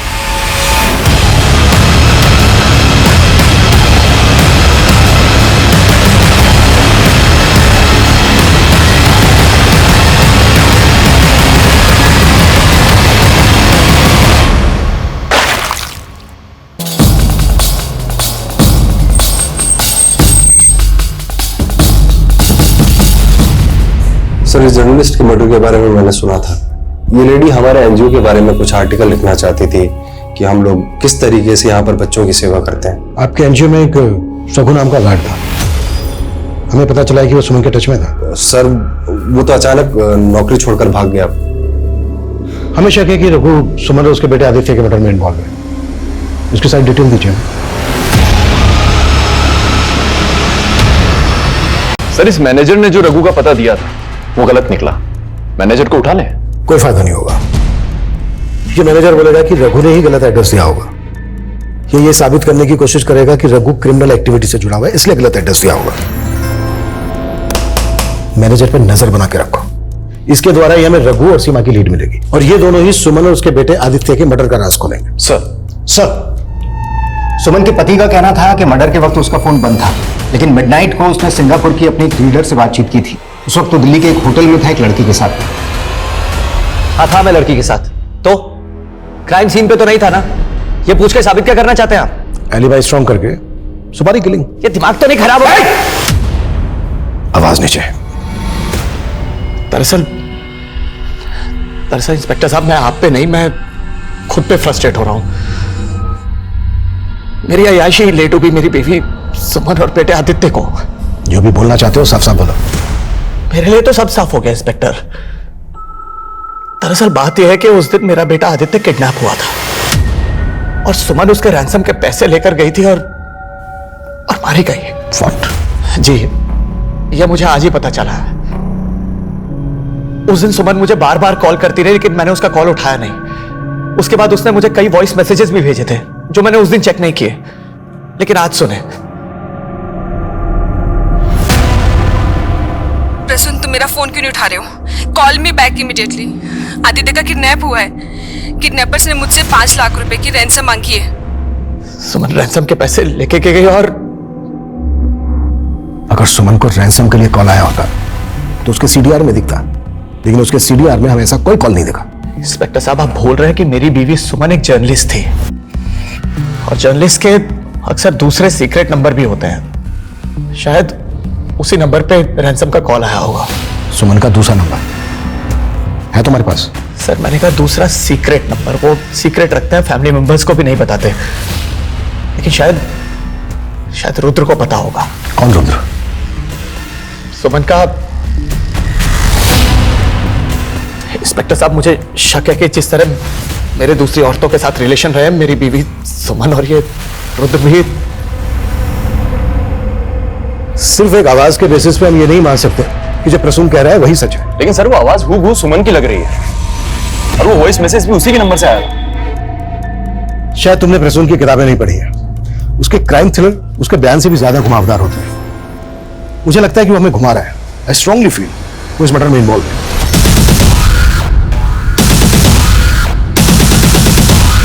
सर, सुमन कोई दूसरा नंबर यूज नहीं करती थी। उसका पति झूठ बोल रहा है। वो तो ये भी कह रहा है कि जरा रिश्ता था उसकी पत्नी सुमन के साथ। सर, कैसी बातें कर रहे हैं सर? मेरा और सुमन का कोई रिश्ता नहीं था।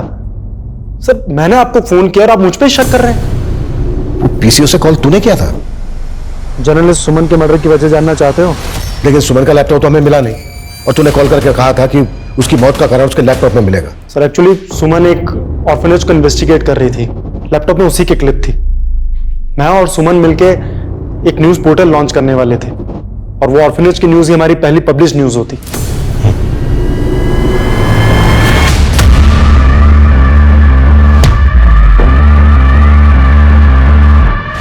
सर, ऑर्फनेज का मैनेजर गिरीनेश अचानक से गायब हो गए।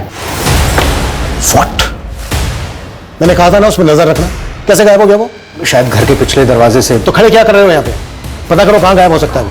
सर, एक बात और, शामली पुलिस को रघु की लाश मिली है। हिट एंड रन केस है, लेकिन सीमा का कहीं पता नहीं चल रहा। शायद रघु और सीमा सुमन आदित्य मर्डर का राज जानते थे। ये हिट एंड रन का केस नहीं है, बल्कि रघु को मार के सीमा को गायब किया गया है।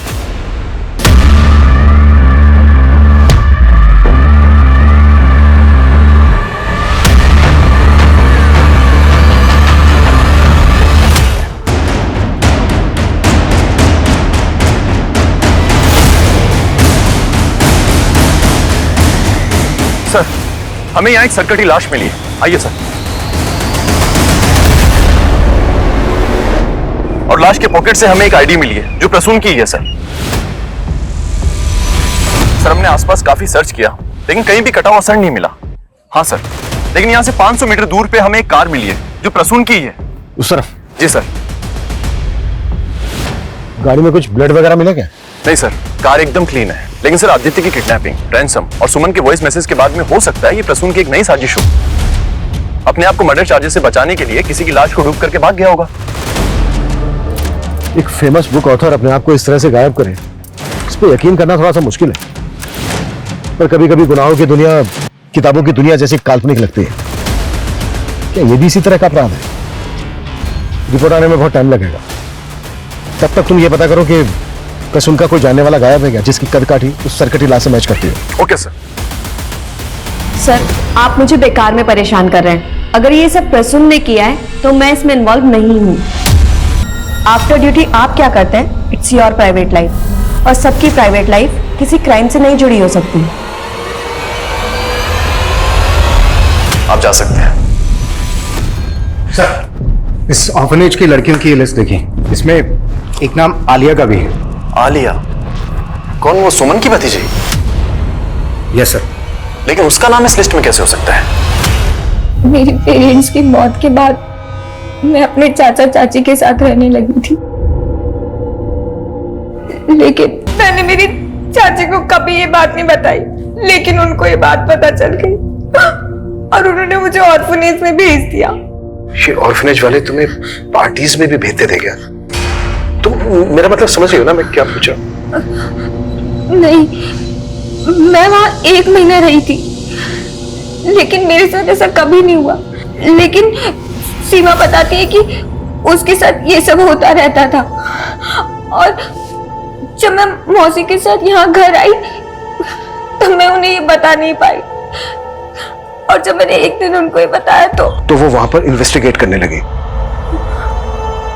अच्छा बेटा, तुम्हारी मौसी ने तुम्हारे चाचा के खिलाफ कोई एक्शन क्यों नहीं लिया? चाचा को सजा दिलवाना चाहती थी, लेकिन उससे पहले तुम्हें कुछ आइडिया इस वक्त सीमा कहां पर होगी? वो कहती थी कि वो भोपाल की रहने वाली है, और उसी ने मुझे बताया था कि उसका असली नाम नाजिया है।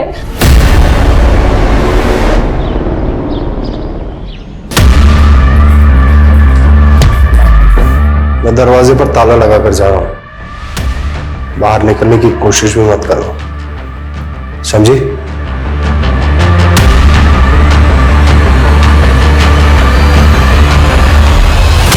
प्रसून का सोशल मीडिया पर एक चैनल है, उस पर एक वीडियो अपलोड हुआ है प्रसून का सर कटी लाश मिलने के अगले दिन। दोस्तों, आप लोग मेरी नई नॉवल मेरा अस्तित्व को लेकर काफी एक्साइटेड हैं, लेकिन मैं आपको कुछ बताना चाहता हूं। मैंने इसके सीक्वल पर भी काम करना शुरू कर दिया है, जिसका टाइटल होगा द गेमर। अगर ये प्रसून का षड्यंत्र है तो अपना वीडियो खुद अपलोड नहीं करता, या तो फिर ये वीडियो पहले से अपलोडेड था जिसको एक पर्टिकुलर डेट पे रिलीज करने की सेटिंग की गई होगी, या फिर ये वीडियो किसी और ने अपलोड किया है प्रसून के चैनल पर। सर मैं पता करता हूं, लेकिन सर एक और बात है, एक विदेशी फिल्म है जिसका प्लॉट बिल्कुल इस केस की तरह है। उसमें भी एक आदमी अपने बीवी बच्चे को मारकर एक सरकटी लाश के पास अपनी पहचान के कुछ सबूत छोड़ जाता है। अगर प्रसून उस फिल्म से इंस्पायर्ड है तो हमें यह भी पता करना होगा वो सरकटी लाश किसकी थी। सर मैंने चेक किया है, लेकिन उसके बैकग्राउंड में कोई भी ऐसा नहीं है जो गायब हुआ हो।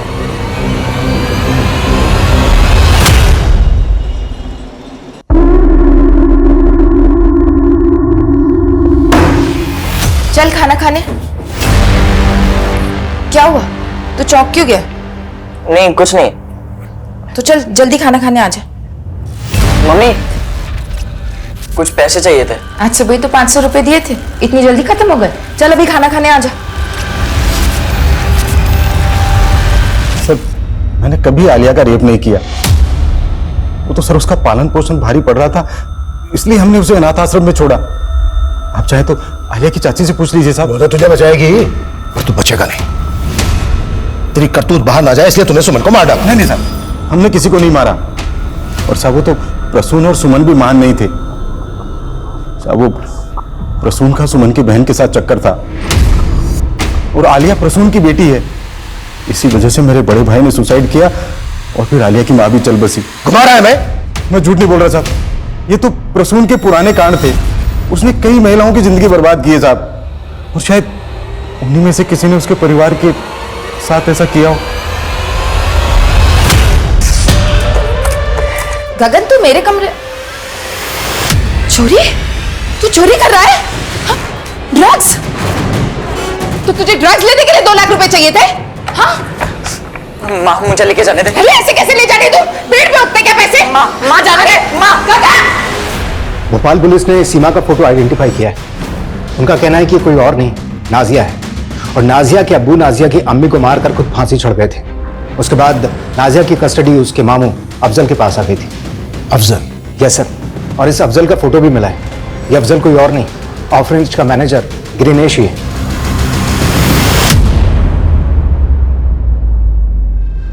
सीमा उर्फ नाजिया, ऑर्फनेज के मैनेजर ग्रीनेश उर्फ अफजल की भांजी। और सर पता चला है कि इस अफजल का विदिशा में घर भी है। आइए सर, ये रूम है, ताला दो।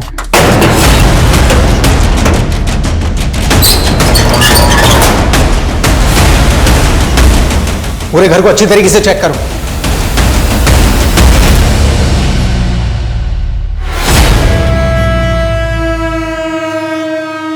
नाजिया,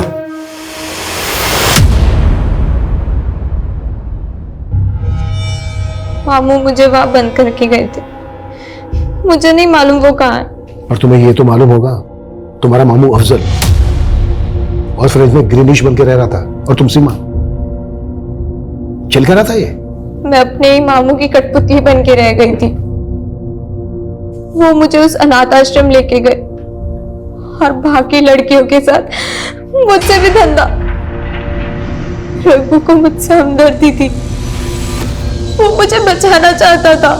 जर्नलिस्ट सुमन भी तुम्हें बचाना चाहती थी, और तुम्हारे साथ साथ बाकी लड़कियों को भी, पर मारी गई वो। सर मैं सच कह रही हूँ, मुझे इस बारे में कुछ नहीं पता, पर उस रात जब वो वहां आई थी तब। दरवाजा खोल, खोल दरवाजा, नहीं तो खोल, दरवाजा खोल। हाँ? किससे बात कर रही थी तू? किसी से बात कर रही थी? किसी से नहीं। अब तू क्या कर रहा है? बाहर निकल।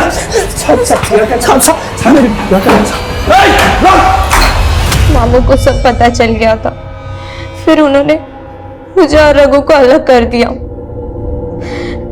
मुझे विदिशा में लाके रख दिया, और उन्होंने मुझे धमकी भी दी थी कि अगर मैंने भागने की कोशिश भी की तो वो रघु को मार देंगे। फिर अचानक वो विदिशा में आ गए, भेष बदल के रहने लगे। वो रघु को मार के विदिशा भागा था। मैं तो वहां रघु के इंतजार में ही जी रही थी, और उसने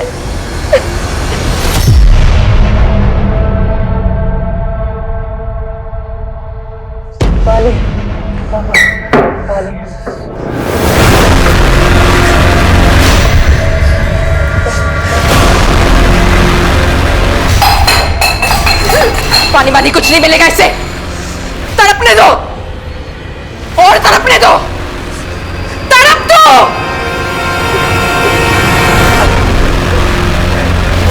ग्रेनेश की क्या अपडेट है? सर हम पता कर। सर जल्द से जल्द पता करो, ज्यादा टाइम नहीं है हमारे पास। सर बिहार पुलिस ने हमसे कांटेक्ट किया है।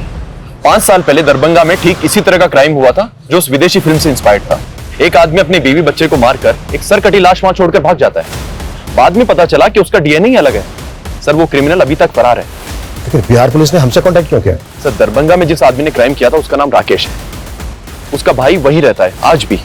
उसके भाई को लगातार मेरठ से कॉल आ रहे थे पिछले कई महीनों से। और सर हमारे मेरठ में भी तो उन्हें लग रहा है कि दरभंगा का वो क्रिमिनल राकेश मेरठ में हो सकता है, और हमारा केस उस क्रिमिनल से इंस्पायर्ड हो सकता है। मेरठ का नंबर किसका है? सर नंबर तो फेक आईडी का है, लेकिन मेरठ की जनता कॉलोनी में एक्टिव है। सर ये राकेश की फाइल है।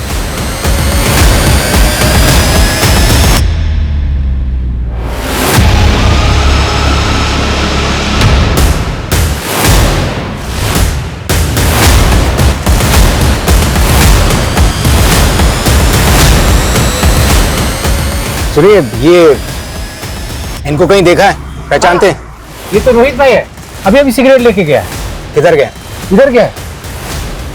अनिल,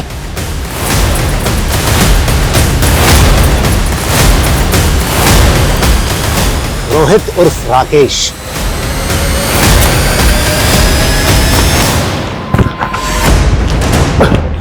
साल से दरभंगा पुलिस को चकमा दे रहा था, और अब यहाँ के प्रसन्न और उसकी फैमिली।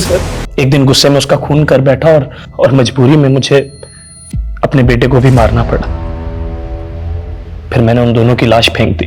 दरभंगा पुलिस को जब लाश मिली तो सर वो मुझ पे ही शक करने लगे। उससे निजात पाने के लिए मेरे अंदर उधेड़-बुन चल रही थी सर। और फिर सर मैं विदेशी फिल्म की स्टोरी को अपनी रियल लाइफ में कॉपी करने की सोचने लगा। और फिर मैंने एक भिखारी ढूंढा और उसका सर काट के अलग कर दिया और उसकी जेब में अपनी आईडी डाल दी। सर मैं तो यहां पर अपनी पहचान बदल के रह रहा था, लेकिन यहां भी मेरे जैसा मर्डर। मैं तो खुद हैरान हूं कि मेरा तरीका किसने कॉपी कर लिया सर। चल एक बार को मान लेते हैं कि तू सच बोल रहा है। फिर बता, यहाँ पे ये बात तूने अपनी किसी को बताई थी? एक दिन नशे में एक लड़के के आगे मुंह खोल बैठा था सर। मुझसे चालाकी करने की कोशिश भी मत करना, तू जानता नहीं मैं क्या चीज हूं। अबे दरभंगा पुलिस को 5 साल से घुमा रहा हूं, तू क्या चीज है? कौन था वो लड़का? गगन। सर मैं खुद गगन को लेके काफी दिनों से परेशान हूं। पता नहीं कहां चला गया वो। कहीं चला गया? तो छिपा के रखा उसको कहीं? मेरे बेटे को ड्रग्स की लत है, उसको यहाँ रोक के रखना आसान नहीं है। अपनी तलब पूरी करने के लिए वो कभी भी भाग जाता है। कभी भी भाग।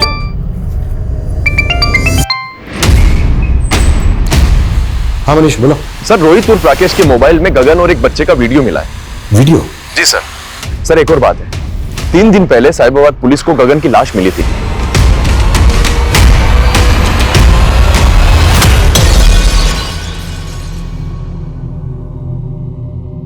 क्या ये? क्या ये? सर वो मैं बस पैसे के लिए ब्लैकमेल सर। ब्लैकमेल? तूने इस बच्चे गगन को मार डाला, अब बोल रहा है कि इसने तेरा तरीका अपनाया? नहीं सर, मैंने उसका मर्डर नहीं किया सर, मैंने सिर्फ ये वीडियो बनाया था। इस वीडियो में जो दूसरा लड़का है वो कौन है? उसका दोस्त है सर, मैं उसे नहीं जानता सर, मैं सिर्फ गगन को ब्लैकमेल कर रहा था। और ये वीडियो तभी डिलीट होगा जब 2 लाख और लेके आएगा, ताकि थोड़े पैसे इकट्ठे कर सकूं और अपनी प्लास्टिक सर्जरी करवा के अपना फेस बदल सकूं। हमने तुम्हारी एक्टिविटीज चेक की जब से गगन का मर्डर हुआ है। किसी को भी ऐसा लगा नहीं है कि तुम दोनों को अपने बेटे मरने का कोई दुख हो।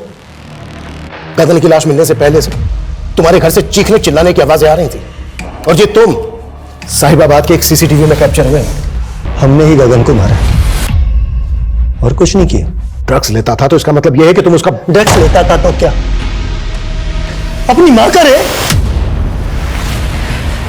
रुक जा गगन, गगन रुक। उसके बाद हमने उसे कमरे में बांध दी, सोचा उसकी ड्रग्स की आदत छूट जाएगी, लेकिन वो तो और भी ज्यादा खतरनाक हो गया। अपनी पत्नी की अस्मिता बचाने के लिए मैंने अपने पति धर्म को निभाया। सर,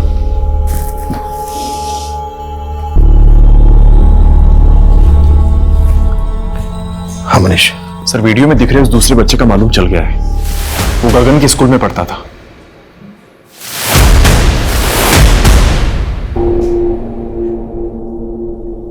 इस वीडियो में गगन के साथ जो दूसरा लड़का है वो तुम हो।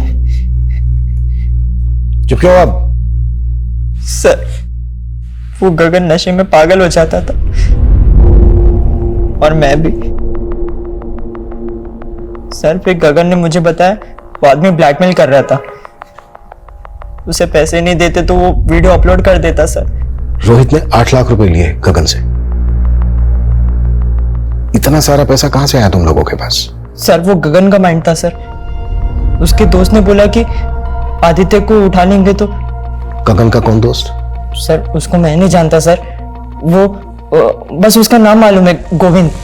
वो आदित्य को मोबाइल गेम का शौक था, तो गगन ने उसे दोस्ती की और उसे बोला कि उसे गेम खेलने देगा अपने फोन में। फिर हम उसे ले आए और अपने बेटे को जिंदा देखना चाहती है तो 5 लाख रुपए लगेंगे। आप प्लीज मेरे आदित्य को कुछ मत करना, बस मैं अभी आपके पास पहुंच रही हूँ।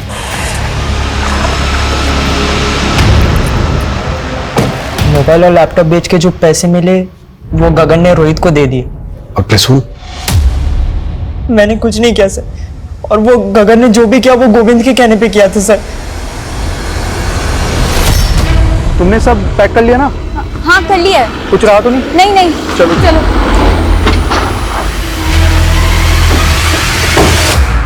गोविंद आ लिया? अरे वाह, क्या बात है। बैग के साथ कहां जा रहे हो तुम? सब पता चल गया है। मैं गगन तुम्हारा दोस्त था और याद तुम्हारे क्लासमेट। ये गोविंद बॉयफ्रेंड है ना तुम्हारा? आलिया दीदी, अच्छा हाँ, ये और अभी मम्मी को बताता हूँ। अरे आदित्य, प्लीज आदित्य, मासी को कुछ भी मत बताना please. Please Aditya, please please कुछ भी मत बताना। ठीक है, एक शर्त पे नहीं बताऊंगा। हाँ, अपना मोबाइल देना पड़ेगा मुझे गेम खेलने के लिए। लेना? ठीक है, नहीं बताऊंगा। तो उसको किडनैप करवा दिया? नहीं नहीं सर, मैंने तो सिर्फ गगन को ये बोला था कि 2-4 लगाकर उसको धमका देना, लेकिन उसने आदित्य को किडनैप कर लिया। झूठ मत बोल। नहीं सर, उन पैसों में से शेयर तुम दोनों को भी मिला था ना? नहीं सर, पहले मुझे कुछ नहीं मालूम था, लेकिन बाद में मुझे गोविंद ने सब कुछ बता दिया था। जब गोविंद मुझे बताने के लिए घर आया तो मौसा जी ने उसको देख लिया। फिर उनको हम पे शक हो गया। मैं गोविंद को बचाने के लिए कुछ भी कर सकती थी सर। अंकल आप गलत सोच रहे हैं, ऐसा कुछ भी नहीं है। मैंने खुद देखा तुम्हें भागते हुए, झूठ मत बोलना। और जब तुम भागे तभी ये अंदर से बाहर आई थी। सच सच बोलो, क्या चल रहा है तुम दोनों के बीच में? और सुमन और आदित्य के मर्डर से तुम्हारा क्या कनेक्शन है? कोई कनेक्शन नहीं है मौसा जी, वो उस दिन में वो ऐसा कुछ भी नहीं है, उल्टा मुझे गगन पे शक है। लास्ट टाइम आदित्य को मैंने उसके साथ ही देखा था, वो गीता कॉलोनी के पास वो जो जंगल है ना, वहाँ पे वो अपने दोस्तों के साथ नशा करता है। बताया था ना मैंने तुमको। वो तुम जानते हो वो जगह? हाँ हाँ मैं जानता हूँ ना। चलो मेरे साथ। आप चलिए। गाड़ी में जाते जाते मैंने गगन को मैसेज कर दिया था कि मैं परशुन अंकल को लेकर गीता कॉलोनी के पास वाले जंगल में आ रहा हूँ, तू हथियार लेकर तैयार रहना।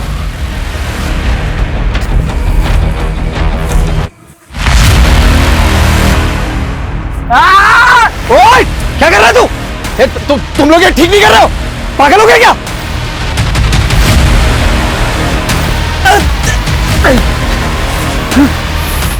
मुझे छोड़ दो, मुझे छोड़ दो, मुझे कुछ मत करो। फिर गगन ने उनका सर नाले में फेंक दिया। तुमसे एक छोटी सी बात बर्दाश्त नहीं हुई कि वो बच्चा तुम्हारा फोन इस्तेमाल करता था और तुम्हारी मौसी तुम्हें ऑर्फनेज से लेकर आई, बेटी की तरह पाल रही थी तुम्हें, मां का प्यार दे रही थी। उसका परिवार खत्म करते वक्त तुमने एक बार भी नहीं सोचा? गोविंद और परम जैसे बच्चे जितने बड़े दोषी हैं, उतना ही दोष शायद आलिया का भी है, जो गोविंद पे भरोसा करके कहीं ना कहीं अगर गोविंद ने उन दोस्तों से मदद नहीं ली होती जो पहले ही नशे के दलदल में थे, तो परिणाम कुछ और ही होता। सोचने वाली बात है कि हम बड़े से बड़े फैसले अकेले ले लेते हैं, पर उन्हें अपनों से, अपने परिवार से साझा नहीं करते, ये सोचकर कि घर परिवार के लोग ही तो है ना, उन्हें हर चीज बताने की जरूरत ही क्या है। इसीलिए समाज की सबसे छोटी इकाई परिवार, जो साथ रहने वाले लोगों से बनता है, उनके बीच संवाद, आचार विचार होते रहने से जटिल समस्या यूं चुटकियों में खत्म हो जाती है। इसलिए अपनों से बात करें, संवाद करें। इसी विचार के साथ अब मैं रेणुका शाहने आपसे विदा लेती हूँ। कल फिर मिलेंगे ऐसी एक कहानी के साथ जो रखेगी आपको सतर्क और जिंदगी को सुरक्षित। तब तक अपना और अपने परिवार का ख्याल रखिए और देखते रहिए क्राइम पेट्रोल सतर्क। जय हिंद। इस तरह के और भी एपिसोड देखने के लिए हमारे चैनल को सब्सक्राइब करें और बेल आइकन दबाना ना भूलें।